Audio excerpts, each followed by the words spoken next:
Hello, ফেসবুকে বিজ্ঞাপন দেখলাম আপনারা কি সিরিয়ালে মেয়েদেরকে অভিনয় করার সুযোগ করে দিচ্ছেন? হ্যাঁ বলুন। আমি দীপশিখা বলছি। হ্যাঁ ঠিক আছে, 50,000 টাকা নিয়ে বিশ্ববাংলা গেটে চলে আসুন। আপনারা তো টাকার কথা বলেননি। একবার চান্স পেয়ে গেলে তো পার এপিসোড আপনার 50,000 করে হবে। আমি তো টাকা আনিনি, আমার মোবাইলটা দিলে হবে স্যার। আরে চুরিওয়ালা হার মোবাইল যা দেবে সব চলবে। দাদা আপনি যান, আমি আসছি।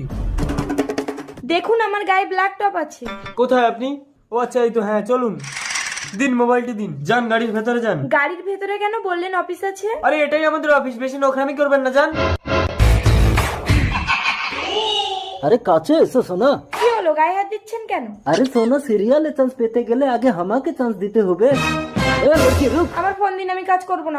তোর ফোন কে নিয়েছে? আমি কোন সিসিটিভি আছে কি? এ ড্রাইভার, গাড়ি ভাগা। মা, দীপশিকার ফোন তো সুইচ অফ বলছে।